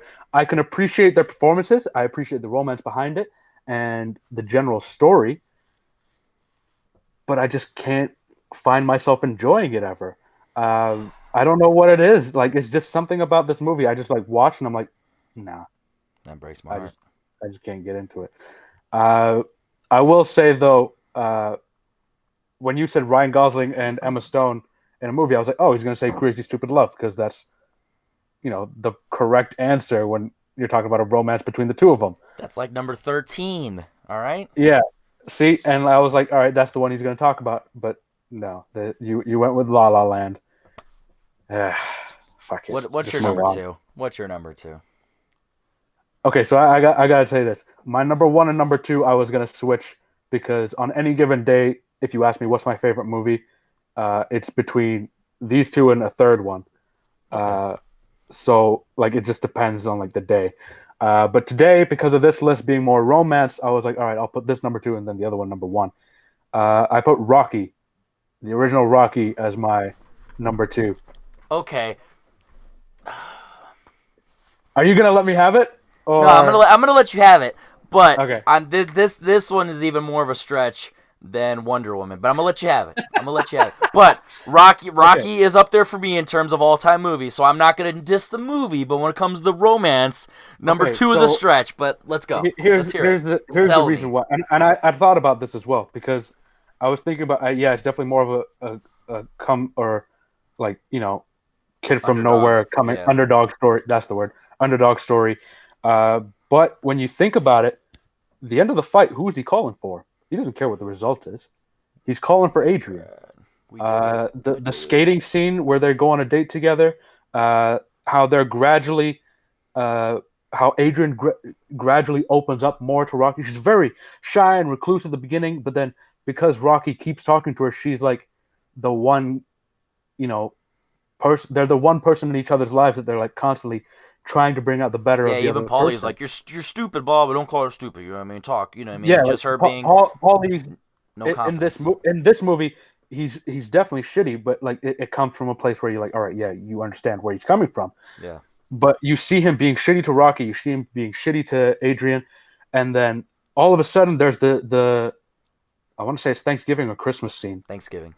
Thanksgiving, yeah, where they're at their house and they have the turkey, and he flips out, and then Adrian finally comes and has that confident moment where she's like, Rocky gives me confidence to be who I am because he Yep. loves me for who I am. So I can finally stand up to my brother Mm-hmm. and let him know that this isn't okay, that I am my own person and that I care about him as much as he cares about me, but it's not okay to treat me like this. Yep. Rocky would not have won, or I think he won the fight against Apollo. I'm pretty sure everyone else does too, but he would not have done There that ain't well gonna in be the no fight. rematch. There ain't going to be no rematch until we get the sequel greenlit. Uh, Hey, but that's smart for story writing purposes. Don't put your yeah, but don't back yourself into a corner. yeah, but the Rocky definitely would not have done as well in that fight if it wasn't for Adrian being in his corner and cheering him on. You know that they bring out the best in each other, and at the end of the day, what's a great love story is when two people who are missing pieces come together and they fit each other so well that they bring out the best in one another while reducing the flaws. It's kind of So like what we were talking about in Shape of Water, just the outsiders. They're the outsiders. He's yeah, the underdog, the boxer, and she's the goofy, shy girl that nobody bats an eye works about. in the But pet when store. she Yeah, takes her glasses off and she actually lets her hair down, she's kind of pretty. You know what I mean? Sometimes which you is just a bit gotta. of a dumb trope if we're gonna be honest. Like, oh, I took my glasses off, all of a sudden I'm Megan Fox or some shit. Like, it's like, and they do it not. It's a little bit of a cheat what I'm throwing out here, but they expand on their romance so much throughout the course of the series that it's like you can't see Rocky with anyone else. You can't see Adrian with anyone else. The only gripe I had against Rocky Balboa, which is a great movie, Is no Adrian. is no Adrian, and they kind of like had that semi romance with the other, with the waitress. Yeah, it's like, But that was my only gripe against that movie. Otherwise, I thought it was great. But Rocky and Adrian goes down as probably one of the better movie couples in history because of how they bring out the best in one another. And Rocky obviously is kind of a dumbbell.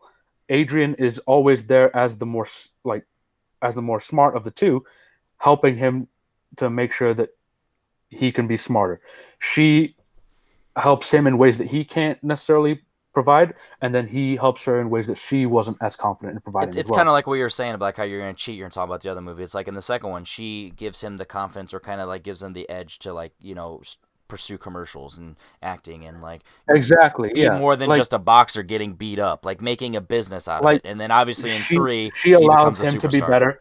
He allows her to become better, and they're constantly helping each other. Like, I mean, yeah, it's kind of like more of a series throughout, like through line, but they're constantly improving each other and helping each other. Like in Rocky Four, who's the one that's like who comes out to Russia to help support Rocky? She didn't do that. He loses the fight, and then we lose the Cold War. In If he dies, he uh, dies. Yeah, exactly. In Rocky Five, or in Rocky Three rather, after Mick dies, who's there for him? Adrian. In Rocky Two, she's the one who tells Rocky, "Hey, you're about to go fight Apollo. Win."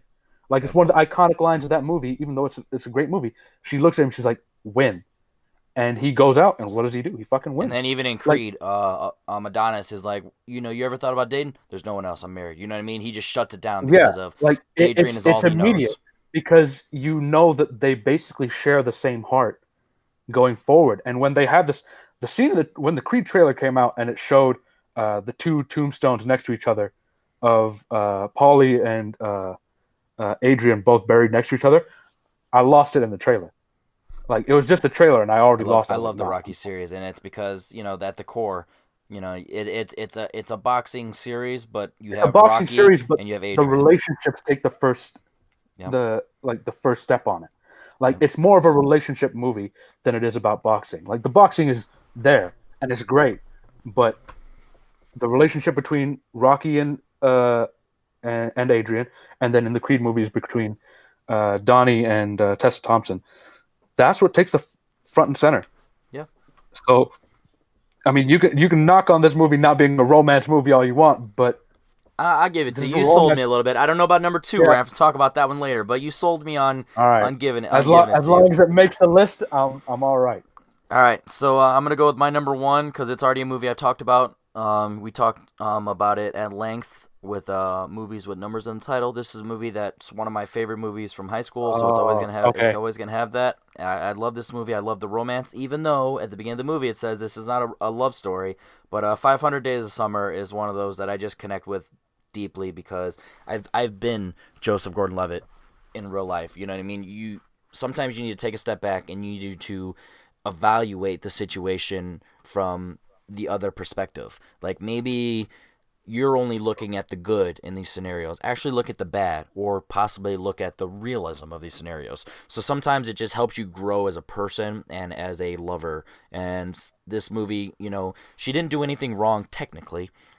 Was she a little misleading? Sure. So it's understandable that he's falling for her and that he's upset that they're not a couple, god damn it. But it's she technically said, "Hey, I don't want a relationship. I just want to be friends," or blah blah blah. You know what I mean? And yeah, sometimes friends can kiss in the copy room. Sometimes they can have sex. Sometimes they can hang out in IKEA and cuddle in the bed. You know what I mean? Like there's scenarios that's cute and adorable. So the chemistry is there, but at the end of the day, I love the romance because it's raw and it's real, and it shows that you can take your time and you can be yourself, but sometimes you don't need labels, and you can truly love someone for who they are. And there's no way to deny that Summer loved Joseph Gordon-Levitt's character, but there's also no way to deny that she was ever in the wrong. Like, there's different elements and layers to the movie, and one of my favorite lines that's super gut punching. That's kind of what I said. You have to look at the other perspective when she was like, you know what I mean. Um, at first you never want to be anyone's boyfriend, now you're someone's wife. And then she was like, yeah, I realized what I didn't know with you. You know what I mean? I found what I had, pretty much what I was missing with you. And it's like, damn, that's a kick in the nuts. So it's like, technically we were together, but I'm not your husband for a reason, because I'm not the one. Yeah. You know what I mean? So it's one of those things where it's like, it's similar to La La Land in terms of how they didn't end up together.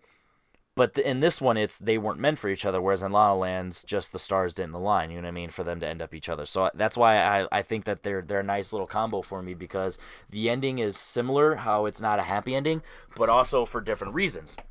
And even when you're thinking about it, I just love the romance, like the karaoke scene when they're singing, and you actually get a glance at her smiling with no one's watching. She's just smiling. She's like, I like this guy. You know what I mean? It's one of those things where it's like, you just have those relationships and that chemistry, and just labels or not, their romance is there, and it's one of my favorite romance, and I just connect with it deeply because I have an ex-girlfriend that the exact same road that I've dealt with for 10 plus years. It wasn't 500 days of summer. It was, 10 years on and off of dealing with, no expectations. And speaking of expectations, the reality versus expectations scene is always going to be top tier for me in terms of film scenes. So I've already talked about this movie at lengths. It's my number one for a reason, but I'm not going to go into more because I've already done it, and I probably will more in later lists. So 500 Days of Summer didn't make your list, but I know you like the movie, so it didn't make your list. But do you hate it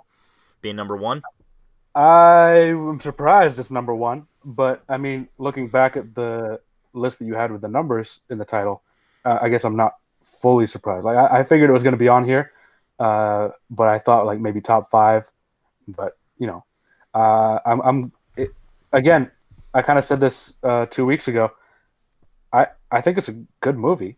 I definitely enjoyed it. It wasn't necessarily a movie that hit me at the same time or same place that it hit you, but that's probably also because of our experiences being slightly different in that regard. But it's a really well done movie. Joseph Gordon-Levitt is a great actor in it. The kind of musical number that he does is always fun. And when you were talking about La La Land, how they just go into the streets, random musical stuff. This is the first scene I thought of. Here's the thing. That's how I celebrate having sex. That I drink Capri Sun. The difference between this and La La Land for me is, that in this movie it's just in his head. Like that's how he feels. Like it's shown that he's just emoting that. It's literally a metaphor. It's a metaphor for what's going on. Whereas La La Land, they're actually just dancing in the street for some reason. It's a prologue. It's a pre thing. All right. So we're not talking about La La Land anymore. I'm done with that movie. But like that's why it worked for me in this movie in comparison to other ones.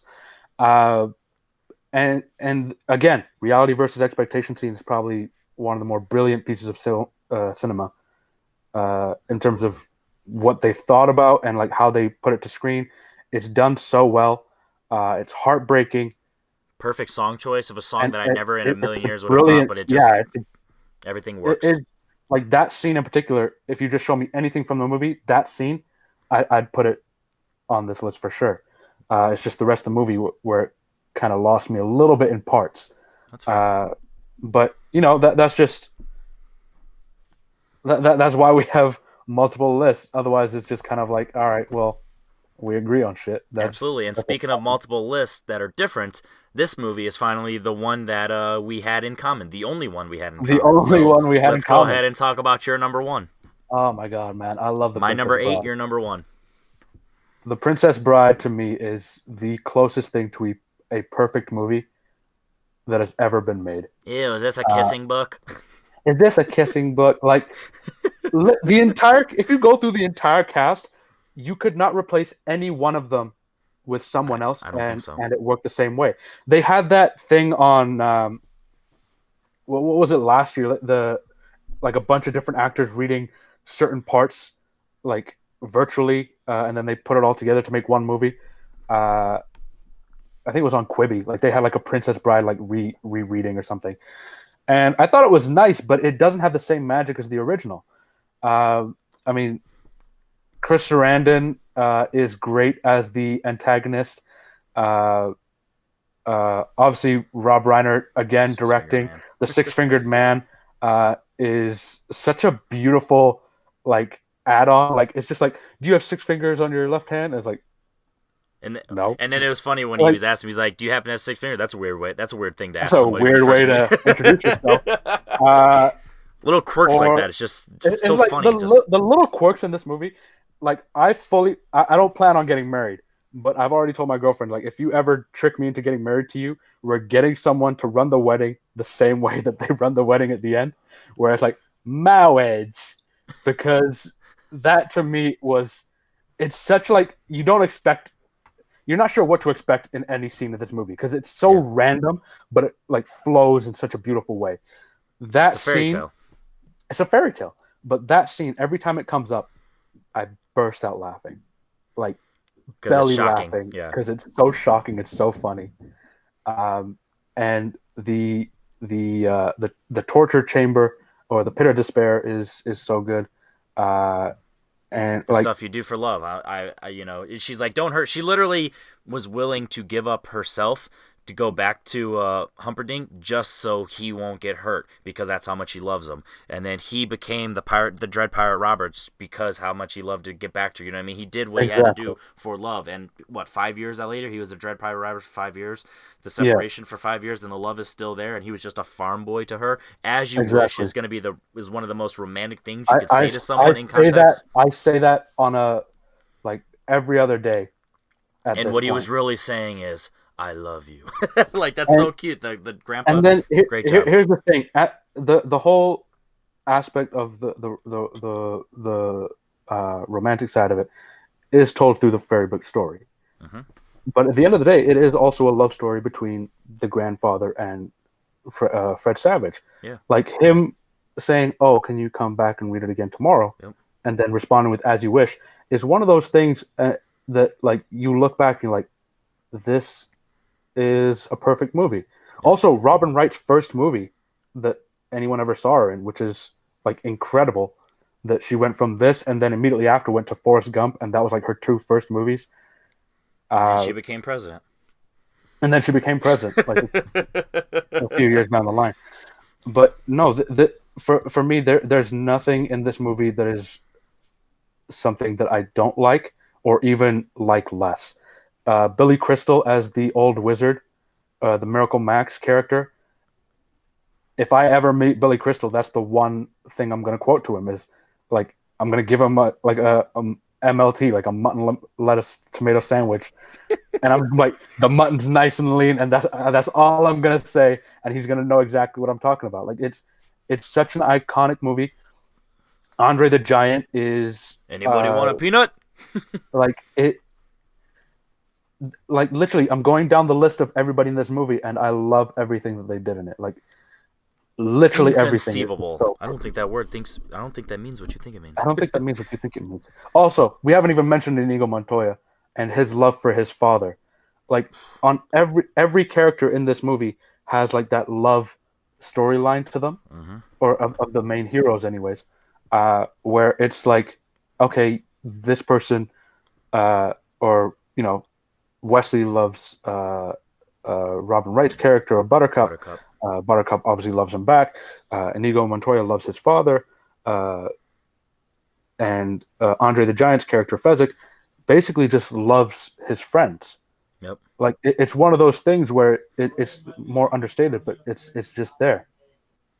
Yeah, it's one of those things where when I think of this movie, I love that it's not what it looks like, you know what I mean? It looks like it could be just a cheesy fairy tale in paper, but it's like that's it's like a sports movie that the sports are in the background and the story and the characters is what you're getting truly, and that's what this is. The fairy tale and the love story, quote unquote, is the background. At the end of the day, it's building up these characters and the relationships separately, whether it's love, whether it's grandpa grandson, whether it's father son, whatever, you know what I mean? It just it truly earns its love from all of its characters, and I love that from it. So it's one of those movies that it's number 8 for me, just because it's hard to rank these movies because based on the love. It's like because there's It the really love is. of this is so pure that you don't feel that emotion, you just feel happiness. Where the other ones like you feel I don't know. It's weird for me. So I have no quarrels from this. So that's your number 1. So now it is time to fight, and let's try and compile this this top 10 list. So I'll give you Princess Bride at number 1 Okay, I'll take because it. I don't argue it at all.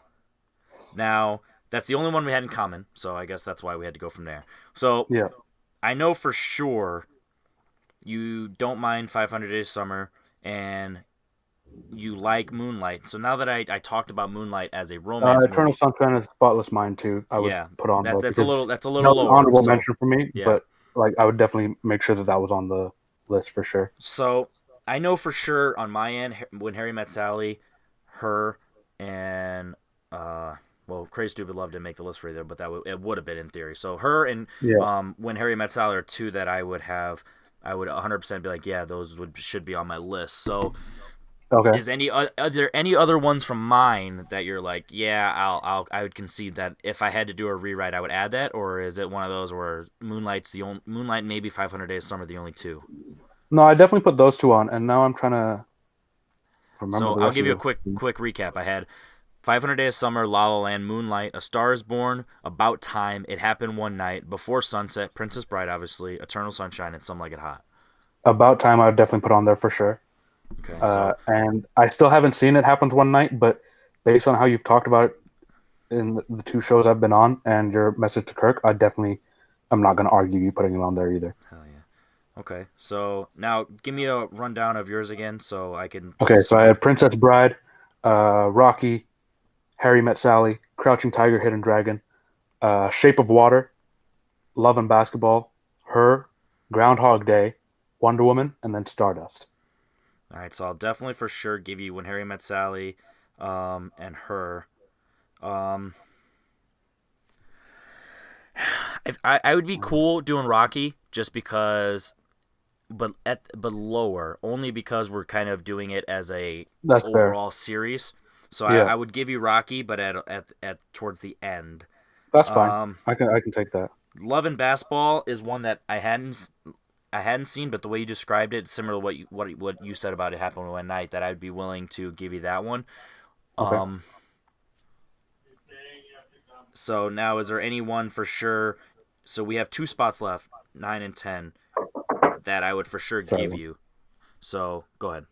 So as I'm vamping real quick, I'm thinking. So I don't necessarily. So La La Land because it's not a Okay, happy so ending. I'll give you La La Land, even though Well, I would I'm rather not. have 500 Days Summer out of them. So because I didn't I'm have gonna that give you written down. 500 days for sure. Like that. Okay. That's like I'm not gonna argue that one at all. Like I'll give you 500 days at summer at two. Well, then that only gives us one spot left, so I have to just give you one now. So you Okay, give so me hold up. 500 Run, Days run me Summer. down the list of what we got. So we got So Princess Princess Bride one, Bride, 500 Moonlight, days two. 500 Days Summer, When Harry Met Sally, About Time, Her, It Happened One Night, Love and Basketball, and Rocky. Do we not have Eternal Sunshine on there? That would be one that we'd have to. So now, we agree we'll add Eternal Sunshine. Now, do we want to take off?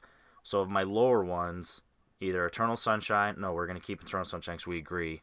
That's like your 11 or something probably. Yeah, Eternal Sunshine was my 12. About Time was my 11.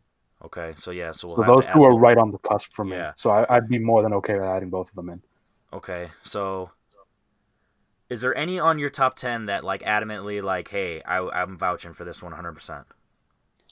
I mean, the ones that I'm vouching for, you've already put on there. So I don't have any others that I like.